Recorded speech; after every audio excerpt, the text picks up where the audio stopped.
మిమ్మల్ని వక్కంత వంశీ గారు మిమ్మల్ని మీరు ఎలా డిఫైన్ చేసుకోగలరు మీ క్యారెక్టర్ పరంగా మీ ఏంటి మీ ఆమె హార్డ్ వర్కర్ అండి.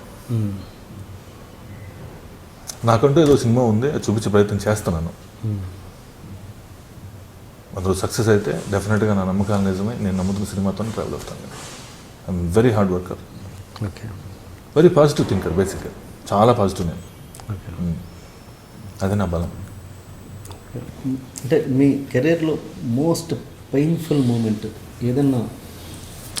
పర్టికులర్గా ఒకటం కాదండి, బాధపడ్డవి ఇలా రకరకాలుగా దాదాపు చాలాసార్లు ఉన్నాయి.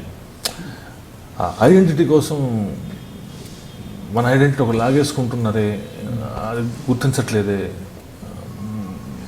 మన కళ్ళ ముందే తెలియకుండా ఇది తనదని చెప్పేసుకుంటున్నారే, ఈ ఫీలింగ్ని చాలాసార్లు స్ట్రగుల్ అయ్యాను నేను. ప్రతిసారి యుద్ధం చేయాల్సి వచ్చేది, మనసు గొప్పది కాదు, బాధపడే సందర్భాలు చాలా ఉన్నాయి. ఒకసారి ఒక డైరెక్టర్తో నాకు చాలా ఇబ్బందికరమైన సిచ్యువేషన్ ఏమైందంటే, జరుగుతూ ఉంది, సెట్టింగ్స్ అవుతున్నాయి, నా ఐడియా కథ జరుగుతూ ఉంది, ఆలోచిస్తూ ఉన్నాను దాన్ని ఏం చేయాలని చెప్పేసి సిట్టింగ్ రూమ్లో ఉంటే, ఆ చిన్న సైలెంట్గా ఉంది రూమ్. ఐ వాజ్ థింకింగ్, ఆకాశం నుంచి ఊడి పడదు కదా కథ ఏమి, ఆ సైలెంట్గా ఉండడం ఆ డైరెక్టర్కి డైజెస్ట్ అవ్వలేదు. ఆ టైంలో తను వేరే మూడ్లో కూడా ఉన్నాడేమో మరి బహుశా. ఫట్ పని చాలా వైల్డ్గా రియాక్ట్ ఆ ఫైల్ అలా ఇసురు కొట్టాడు. అది నాకు తగిలేస్తుంది, ఏంటిది ఫట్ పని వెళ్ళిపోయాను, తను వెళ్ళిపోయాడు, నేను వెళ్ళిపోయాను. ఇంకా సినిమా నేను కంటిన్యూ అవ్వాల, చాలా సెన్సిటివ్గా ఉంది, ఇదిలో ట్రావెల్ అవ్వాలి. ఇలాంటి సందర్భాలు ఉన్నాయి, బాధపడ్డ సందర్భం అంటే డెఫినెట్గా అదే. మీకు సక్సెస్ వచ్చాక బిఫోర్ కాదండి, రన్నింగ్లోనే.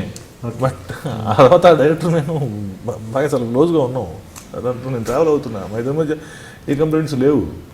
బట్ స్టిల్ ఏంటంటే అతను వాంటెడ్గా చేసాడు కూడా అన్న, కానీ బట్ క్షణం మన స్థాయిని చెప్తుంది అది.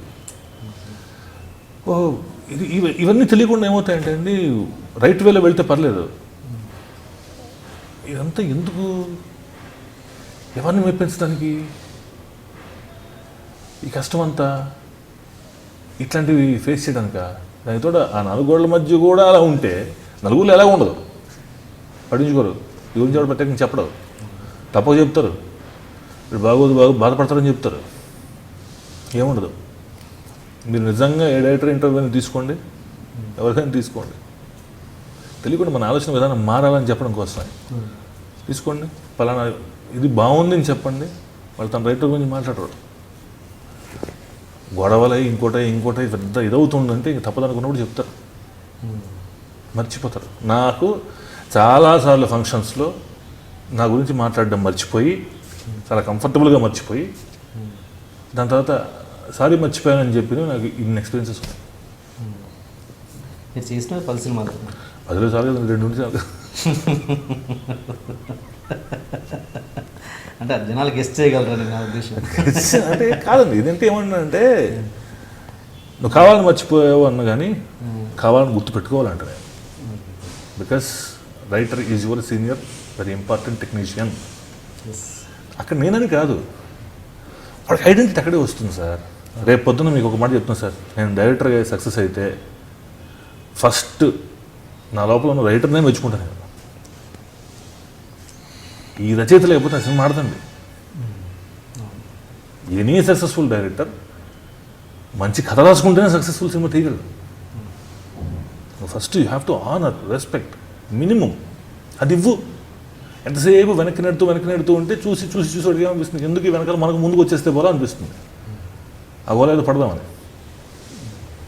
ఇంకొకళ్ళు చేసే తప్పులకు కూడా ఈ రైటర్ అనుభవించాల్సి వస్తుంది. ఆ తప్పులేదు నేను చేస్తే పోలా, డైరెక్ట్ క్రెడిట్ నాదే కదా. ఇది దౌర్భాగ్యం కదండి. ఇప్పుడు ఇంకొకటి ఎవడో చేసిన తప్పులకి నేను బలవకూడదు, నా క్రైమ్కి నాకు శిక్ష పడితే ఓకే, నేను చేసాను శిక్ష పడుతుంది, అది నాది కదా. అట్లీస్ట్ ఆ సాటిస్ఫాక్షన్ ఉంటుంది. నాకు తెలిసి మీరు ఆడియో ఫంక్షన్లో ఎక్కడ ఇప్పుడు టెంపర్లో చూసి వస్తాను